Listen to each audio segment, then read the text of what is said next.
नमस्कार स्टूडेंट्स, मैं विजय। आपका स्वागत है एडवांस एकेडमी चैनल पे।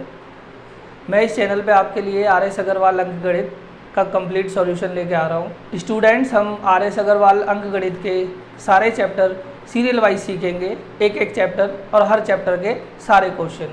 आइए हम स्टार्ट करने से पहले कुछ बेसिक बातें जान लेते हैं। आइए स्टूडेंट्स, हम सीखते हैं डिविजिबिलिटी रूल, भाग के नियम क्या है। सबसे पहले हम देखते हैं 2 से कौन कौन सी संख्याएं भाग होती है। 2 से सदैव वे संख्याएं भाग होती है जिसके अंत में 0, 2, 4, 6, 8 हो। 3 से कौन कौन सी संख्याएं भाग होती है जिस संख्या के अंकों का योग 3 से भाग हो या विभक्त हो। जैसे एग्जाम्पल देख लेते हैं 1, 5। हमें चेक करना है क्या ये संख्या 3 से भाग होती है, तो आपने इसके अंकों को जोड़ देना है। एक अंक 1 है और दूसरा अंक 5 है। हमने चेक करा 1 और 5 6, और 6 3 से भाग हो जाता है, इसका मतलब ये संख्या भी 3 से भाग हो जाती है।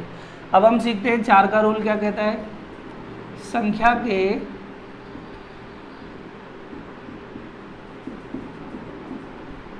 अंतिम 2 अंकों से बनी संख्या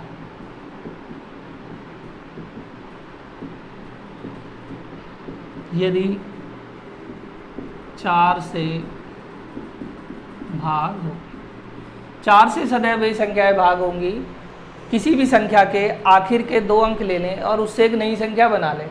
अगर वो संख्या 4 से भाग होती है तो पूरी संख्या 4 से भाग होगी। जैसे एक एग्जाम्पल से देखते हैं 19512। हमें देखना है ये पूरी संख्या 4 से भाग होती है या नहीं होती। तो आपको कुछ नहीं करना, बस अंतिम 2 अंक ले लो। अंतिम 2 अंकों से बनी संख्या क्या है 12। इसे 4 से भाग करके देखिए, क्या ये भाग हो रहा है, ये पूरी संख्या भाग हो रही है। इसका मतलब ये हुआ ये जो संख्या हमें दी गई थी ये पूरी संख्या भी 4 से भाग हो जाती है। 5 का नियम ये कहता है कि संख्या के अंत में 0 या फिर 5 हो। 5 से सदैव वे संख्याएं भाग होंगी जिनके अंत में 0 या फिर 5 होगा। 6 का रूल, अगर हम 6 के फैक्टर करें तो 6 बनाए 2 × 3 से। ये 6 के फैक्टर है 2 गुणा में 3। तो यहीं से 6 का रूल ये बना कि जो संख्या 2 और 3 दोनों से भाग हो। 6 से हमेशा वो संख्या भाग होगी जो 2 और 3 दोनों से भाग होगी। जैसे एग्जाम्पल के लिए ले लेते हैं हम 2, 4। हमने चेक करा क्या ये 2 से भाग हो रही है, क्योंकि अंत में 4 है, ये 2 से भी भाग हो रही है। हमने देखा 3 से भाग हो रही है, अंकों को जोड़ा 2 और 4 6, और 6 3 से भाग होता है तो ये 3 से भी हो रही है। ये संख्या 2 से भी हो रही है, 3 से भी हो रही है। इसका मतलब ये संख्या 6 से भी भाग हो जाएगी। अब 6 के बाद हमें सीखना है 8 का नियम। जैसे हमने 4 का रूल सीखा था, संख्या के अंतिम 2 अंकों से बनी संख्या यदि 4 से भाग हो जाए तो 4 से भाग होती है। इसी तरह 8 का रूल ये कहता है कि संख्या के अंतिम 3 अंकों से बनी संख्या यदि 8 से भाग हो तो पूरी संख्या 8 से भाग हो जाएगी। मैं लिख देता हूँ, अंतिम 3 अंकों से बनी संख्या यदि 8 से विभक्त। इसको भी एक एग्जाम्पल से देख लेते हैं। मैंने लिख दिया है 90168। मुझे ये संख्या देखनी है कि ये संख्या 8 से भाग होती है या नहीं होती। हमने अंतिम 3 अंक देखे 1, 2, 3 ये, और इनसे बनी एक नई संख्या आ गई 168। हमने इसे चेक करना है क्या ये 8 से भाग होती है। 8 दूनी 16, 8 एकम 8, ये पूरी संख्या 8 से भाग हो रही है। इसका मतलब ये जो हमें दी गई संख्या है ये 8 से भाग हो जाएगी। अब हम सीखते हैं 9 का नियम क्या कहता है। अंकों का योग यदि 9 से विभक्त हो। जैसे हमने 3 के केस में सीखा था, वहाँ कहता था अंकों का योग 3 से भाग होना चाहिए। 9 के केस में कहता है कि 9 से वो ही संख्या भाग होगी जिस संख्या के अंकों का योग 9 से भाग हो जाए। जैसे मैंने लिख दिया 6 3। अच्छा, इसके अंकों को जोड़िए, 6 + 3 बराबर आ गया 9। तो ये पूरी संख्या 9 से भाग हो जाएगी, ये पूरी संख्या 9 से भाग हो जाएगी। हमने देख लिया, मान लो 7 2, 7 + 2 ये भी 9 हो गया, ये भी संख्या 9 से भाग हो जाएगी। अब हम जानते हैं 10 का रूल। 10 का रूल बड़ा सिंपल सा है, किसी भी संख्या के अंत में 0 हो, किसी भी संख्या के अंत में 0 होगा तो वो संख्या हमेशा 10 से भाग होगी। 11 का नियम, 11 से कौन सी संख्याएं भाग होती है, हम एक एग्जाम्पल से देखते हैं। मैंने लिख दिया यहाँ 2 4 6 और यहाँ पर मैंने लिख दिया जी 4। मुझे ये संख्या चेक करनी है, क्या ये 11 से भाग होती है या नहीं होती।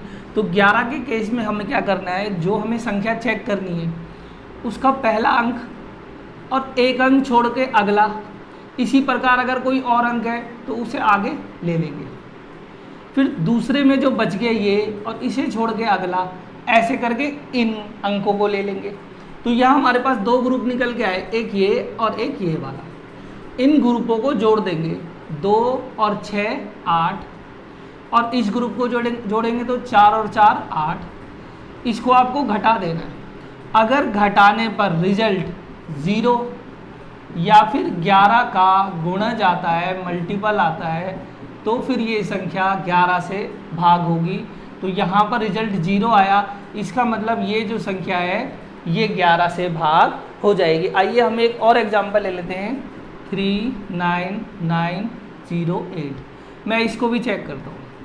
तो हमने क्या करा, एक संख्या, एक छोड़ के अगली, फिर इसको छोड़ के अगली, ये एक ग्रुप हो गया। जो बच गया ये और इसको छोड़ के अगला, हमने इन्हें जोड़ दिया, 3 + 9 और +8। और दूसरा ग्रुप हमारे पास है 9 + 0। इसको टोटल करिए, 3 और 9 12 और 8 20, और इसका टोटल कितना है 9। इसको हमने घटा के देखा, घटाने पर रिजल्ट क्या आया इसका 11। और हमारे पास क्या आना चाहिए, या तो 0 आना चाहिए या फिर 11 का गुणज। यहाँ पर हमारा आया 11, जो 11 का गुणज है। इसका मतलब ये हो गया कि ये संख्या 11 से भाग हो जाएगी। अब हम सीखते हैं इकाई का अंक ज्ञात करना। मान लीजिए हमें कोई संख्या दी है 12 × 13 × 17। सवाल हमसे ये बोल रहा है कि आप इनकी गुणा कर लीजिए। तो गुणा करने पर कुछ ना कुछ तो रिजल्ट आएगा। मैंने माना ये कोई रिजल्ट आया, ये कोई संख्या आ गई, तो क्वेश्चन हमसे पूछेगा इकाई का अंक। ये होता है इकाई, फिर ये दहाई, सैकड़ा, हजार। तो ये वाला जो अंक आया, ये अंक कौन सा है, ऐसा क्वेश्चन हमसे पूछेगा।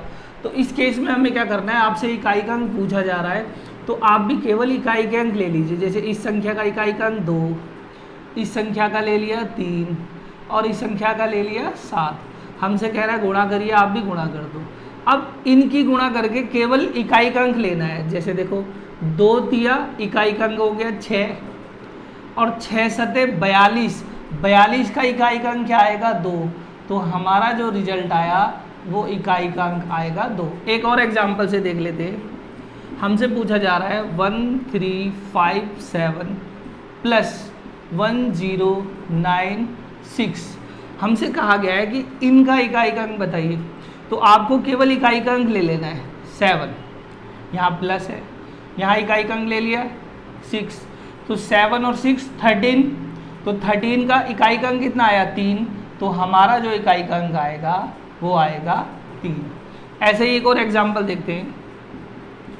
हमने ले लिया यहाँ 1237 - 925। अब हमसे कह रहा है इकाई का अंक बताइए।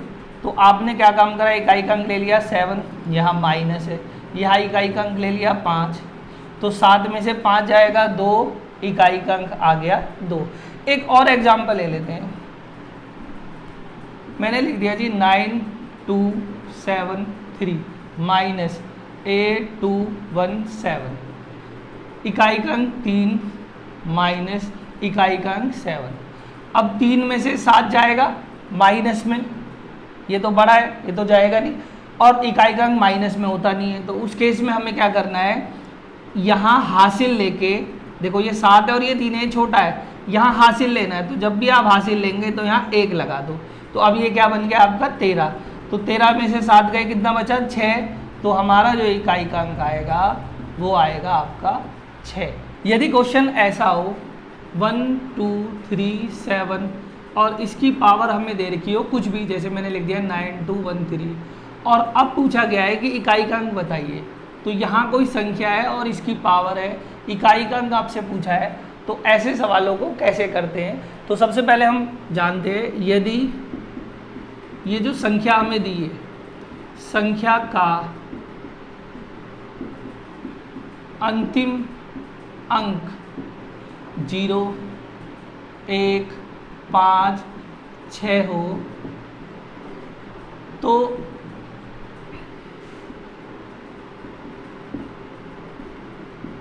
इकाई का अंक समान रहेगा। यदि हमें ऐसा क्वेश्चन दिया है जिसमें पावर भी दी है और हमसे इकाई का अंक पूछा है, और इस केस में जो संख्या दी है उसका अंतिम अंक यानी ये, इनमें से कोई हो, 0 हो 1 हो 5 हो 6 हो, तो इकाई का अंक समान रहता है। जैसे हमें क्वेश्चन में लिखा है 9216 और इसकी पावर दी है 514, हमसे बोला है इकाई का अंक बताइए। तो आपको कुछ नहीं करना है, आपने देखा यहाँ इकाई का अंक क्या है 6, इकाई का अंक 6, तो इसका इकाई का अंक भी सेम रहेगा 6। अगर यहाँ इकाई का अंक होता 5 तो हमारा भी इकाई का अंक क्या होता 5। यहाँ इकाई का अंक होता 1 तो हमारा भी अंक 1 होता, यहाँ 0 होता तो हमारा इकाई का अंक भी 0 होता। यानी यहाँ पर अगर 0 है 1 है 5 या 6 है तो आपको इकाई का अंक बदलने की जरूरत नहीं है, वो सेम ही होता है। 4 की पावर यदि सम संख्या हो, या मैं दूसरी तरफ लिख दूं 4 की पावर विषम संख्या हो, तो इस केस में क्या करेंगे, अगर 4 की पावर जो पावर है वो कोई सम संख्या है तो इकाई का अंक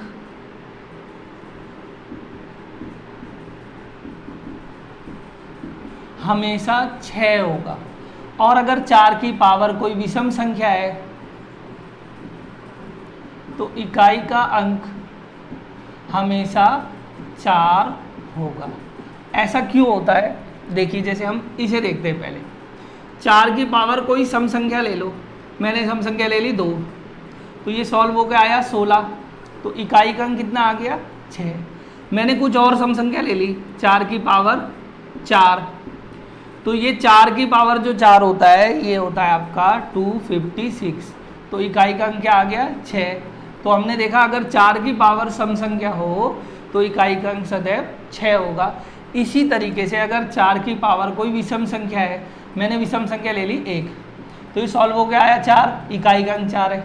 मैंने 4 की पावर कोई और विषम संख्या ली, मैंने लिख दिया 3, तो 4 की पावर 3 होती है 64, तो यहाँ पर इकाई का अंक कितना आ गया जी 4। तो ये बात हमें पता चल गई कि अगर 4 की पावर कोई सम संख्या है तो इकाई का अंक 6 होगा, 4 की पावर विषम संख्या है तो इकाई का अंक 4 होगा। एग्जाम्पल हमें कैसे कैसे क्वेश्चन दिए होंगे, हमें लिखा होगा 1924 और इसकी पावर लिखी है 9239, मान लीजिए ये लिखा है। तो आपको कुछ नहीं करना, हमें ये देखा यहाँ तो 4 है और ये जो पावर है ये सम है या विषम है, तो ये विषम है। तो जब विषम है तो आप कुछ भी विषम रख लो, मान लो मैंने 4 की पावर 1 रखा, ये विषम है तो इकाई का अंक कितना आ गया 4। ऐसा भी हमने जाना भी था। एक और एग्जांपल ले लेते हैं, मैंने यहाँ लिख दिया 524 और यहाँ लिख दिया 666, इसकी पावर पूछ रहा है। तो यहाँ पर अगर हमने देखा 4 की पावर क्या है सम संख्या है, तो हमने सम रखने के लिए कोई भी सम संख्या रख ली 2, 4 की पावर 2 होता है 16, यानी इकाई का अंक क्या आया 6। तो यहाँ हमें एक बात पता चली कि अगर 4 की पावर सम संख्या है तो इकाई का अंक 6 होगा, और 4 की पावर विषम संख्या है तो इकाई का अंक 4 होगा। 9 के केस में क्या होगा, अगर 9 की पावर सम संख्या हो तो इकाई का अंक 1 होगा। इसी तरीके से 9 की पावर अगर विषम संख्या हो तो इकाई का अंक 9 होगा। आइए जानते हैं ऐसा क्यों होता है। मैंने 9 की पावर कोई भी सम संख्या रखी, मान लीजिए मैंने 2 रख दी, तो आपने देखा ये होता है 81, तो इकाई का अंक क्या आ गया 1। आप कुछ भी रख लेना, 9 की पावर अगर सम संख्या होगी इकाई का अंक 1 आएगा। इसी तरीके से मैंने 9 की पावर कोई विषम संख्या रखी, मैंने रख दी 1, ये विषम संख्या है, तो सॉल्व हो गया आया 9, इकाई का अंक आ गया 9। हमें ये बात पता चली कि 9 की पावर अगर सम है तो इकाई का अंक 1 होगा, 9 की पावर विषम है तो इकाई का अंक 9 होगा। देखते हैं कुछ एग्जाम्पल। हमें क्वेश्चन ऐसे दिया होगा 5, 9, 3, 9 और यहाँ पर लिखा हुआ है 6, 4, 3, 4। तो आपने कुछ नहीं देखना, आपने देखना है ये जो है ये सम संख्या है या विषम संख्या है। तो हमें पता चला ये तो जी सम संख्या है। अगर 9 की पावर कोई सम संख्या हो तो आपको इस पूरे को सॉल्व करने की ज़रूरत नहीं है। हम ये जानते हैं कि इसका इकाई का अंक हमेशा 1 होगा। ऐसे ही अगर हमें कुछ और दूसरा एग्जाम्पल देख लेते हैं, 5, 2, 3, 9 और यहाँ पर 1, 1, 0, 1 ये लिखा हुआ है। तो अब हमने देखा ये जो पावर है ये विषम है। 9 की पावर अगर विषम हो तो इकाई का अंक जो होता है वो कितना होता है हमारा 9। तो हमारा इकाई का अंक आ जाएगा 9। हमने भी जाना कि अगर किसी भी संख्या का इकाई का अंक लेना है और वो संख्या हमें पावर में दी है, अगर उस संख्या के अंत में 0, 1, 5, 6 हो तो इकाई का अंक सेम होता है। अगर जो दी गई संख्या है उसके अंत में 4 हो या 9 हो तो उसकी पावर या तो सम संख्या होगी या विषम संख्या होगी। ये हमने अभी सीख लिया। यदि संख्या के अंत में 2, 3, 7, 8 हो और इसकी कुछ पावर हमें दी हुई है और फिर बोला है इस पूरी संख्या को सॉल्व करके बताइए इकाई का अंक क्या आएगा, तो उस केस में क्या करना है, हमें सबसे पहले जो ये पावर दी होगी इसे 4 से भाग करना है। जब आप 4 से भाग करोगे तो कुछ ना कुछ आपका रिमाइंडर बचेगा, शेष बचेगा। अगर शेष 3 बचे तो पावर 3 लो, अगर शेष 2 बचे तो पावर 2 लो, अगर शेष 1 बचे तो पावर 1 लो, और यदि शेष ना बचे 0 हो जाए तो उस केस में पावर 4 लेनी है। ऐसा क्यों किया जाता है कि 4 से ही क्यों भाग किया जाता है? अगर आप इनमें से किसी भी अंकों को पावर कर लो, मान लो मैं 2 को करता हूँ, 2 की पावर 1 होती है 2, 2 की पावर 2 होती है 4, 2 की पावर 3 है 8, 2 की पावर 4 32, 2 की पावर 5 हो गया, सॉरी मैंने यहाँ गलत लिख दिया 16, 2 की पावर 5 32, 2 की पावर 6 64, 2 की पावर 7 128 और 2 की पावर 8 256। मान लीजिए मैंने यहाँ रखा। तो अगर आप यहाँ देखेंगे इकाई का अंक है 2, 4, 8 और 6। यहाँ देखेंगे इकाई का अंक है 2, 4, 8 और 6। तो यहाँ से हमें ये कंक्लूजन निकला कि हर पावर 4 पावर के बाद ये इकाई के अंक रिपीट हो रहे हैं। जैसे आपने देखा 2, 4, 8, 6, 4 हो गया, फिर पैटर्न आया, फिर 2, 4, 8, 6, फिर आप करते जाएंगे तो ये दोबारा रिपीट होता जाएगा। केवल ऐसा 2 के केस में नहीं, 3, 7, 8 जितने भी अंक होते सबकी साइक्लिसिटी 4 होती है। ये हर 4 पावर के बाद रिपीट हो जाता है, तो इसीलिए हम पावर को 4 से भाग करते हैं। आइए कुछ एग्जाम्पल से देखते हैं कि इनको कैसे किया जाए। एग्जाम्पल के लिए हमें क्वेश्चन दिया हुआ है 1, 2, 3, 7 और इसकी पावर दी है 9, 2, 4, 5। हमसे कहा गया है कि इकाई का अंक बताइए। तो आपको इन केस में क्या करना है, ये जो इकाई का अंक है 7, सबसे पहले तो इसे अलग लिख लो 7, और अब इस पूरी पावर को 4 से भाग करिए। अभी हमने रूल जाना था, अगर किसी संख्या को 4 से भाग करना हो तो पूरी संख्या नहीं करनी, केवल अंतिम 2 अंकों से बनी संख्या को भाग कर लो। तो अंतिम 2 अंक कितने हैं जी, 45। 45 को जब आप भाग करोगे तो 44 तक चला जाएगा और एक हमारे पास शेष बच जाएगा। अभी हमने रूल जाना था, अगर शेष 3 बच रहा हो तो पावर 3, 2 बच रहा हो तो पावर 2, 1 बचे तो पावर 1, 0 बचे तो पावर 4 लेना है। यहाँ बचा है 1 तो हमें पावर ले लेनी है 1। अब ये जो इतना बड़ा क्वेश्चन है ये केवल इतना सा हो गया, आपसे ये पूछा गया है 7 की पावर 1 का इकाई का अंक क्या आएगा, तो आपने कहा इसका जो इकाई का अंक आएगा वो 7 ही आएगा। एक और एग्जाम्पल देख लेते हैं। हमें लिखा हुआ है 9 2 3 8 और यहाँ लिखा है 8 8 9 2 2, हमें ये लिखा हुआ है। आपसे कहा गया है सॉल्व करिए, तो इकाई का अंक ले लिया 8 और इस पूरी संख्या को 4 से भाग करा, तो ये 22 से 20 तक जाएगी, शेष बचेगा 2, तो पावर ले ली 2। 8 की पावर 2 कितनी होती है, 64, और 64 का इकाई का अंक आ गया 4, तो हमारा आंसर आ जाएगा 4। आइए अब हम कुछ बेसिक फॉर्मूले सीखते हैं और समझते हैं। a प्लस बी का होल स्क्वायर, ये बराबर है a square plus B square plus 2ab। एक और फॉर्मूला है a माइनस बी का होल स्क्वायर, ये होता है जी a square plus B square minus 2ab। अगर मैं इन दोनों फॉर्मूलों को जोड़ दूँ तो हमारे पास क्या रिजल्ट आएगा, अगर मैं जोड़ूंगा तो बराबर के इस तरफ लेफ्ट हैंड साइड एक तरफ जुड़ेगी और ये राइट हैंड साइड एक तरफ जुड़ेगी, तो जोड़ने पर जो रिजल्ट आएगा a प्लस बी का whole square plus a minus B का होल स्क्वायर बराबर, ये लेफ्ट हैंड साइड जुड़ गया, अब राइट हैंड जुड़ना है, तो a square plus B square plus 2ab plus a square plus B square minus 2ab। हमने लेफ्ट हैंड साइड को एक तरफ जोड़ दिया, तो ये प्लस का है 2ab, ये माइनस का है 2ab, ये कट गया, ये a स्क्वायर ये हो गया हमारे पास 2a स्क्वायर प्लस ये b स्क्वायर दोनों प्लस के, ये हो गया 2b स्क्वायर। अगर मैं इनमें से 2 कॉमन ले लूँ तो मेरे पास जो रिजल्ट आएगा राइट हैंड साइड में आ जाएगा 2 ब्रैकेट में a square plus B square, और यहाँ मेरे पास बचा है a प्लस बी का whole square plus a minus B का होल स्क्वायर। तो ये भी बड़े काम का फॉर्मूला है, इससे जुड़े हुए काफ़ी सवाल हमारे इस बुक में भी हैं।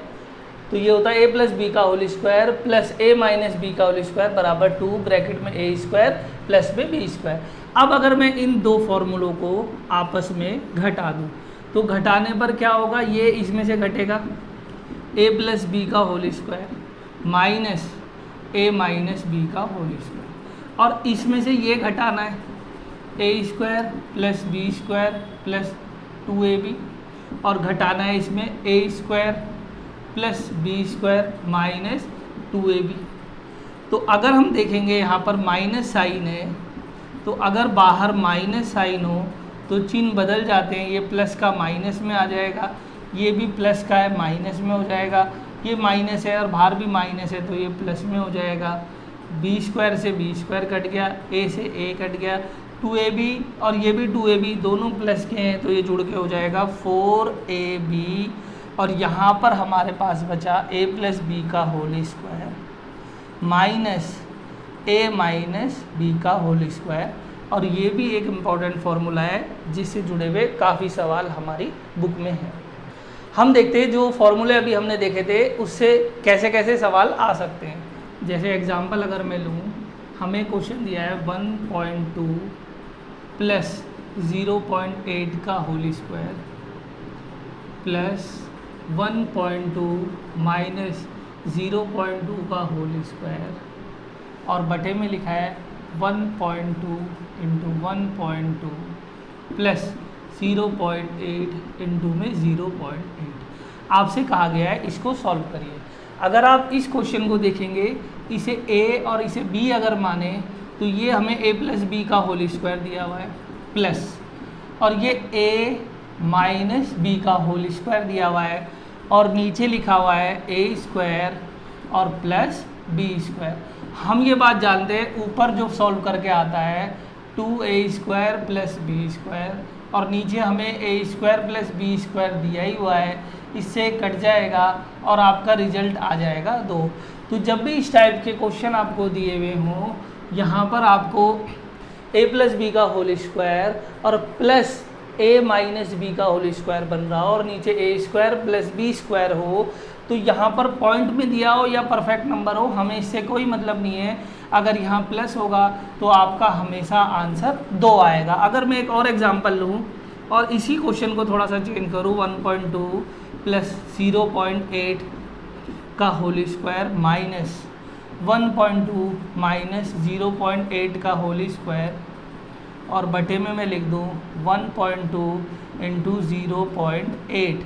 तो अगर आप देखेंगे यहाँ a प्लस बी का होल स्क्वायर बन रहा है और यहाँ a माइनस बी का होल स्क्वायर बन रहा है। यहाँ बन रहा है a प्लस बी का whole square minus a minus B का होल स्क्वायर, और नीचे आपको दिया हुआ है ab। अगर आप ऊपर सॉल्व करते हैं तो ये आता है 4ab, और नीचे आपको ये ab दिया ही होगा इस टाइप के क्वेश्चन में, तो कटने पर ये क्या आ गया 4।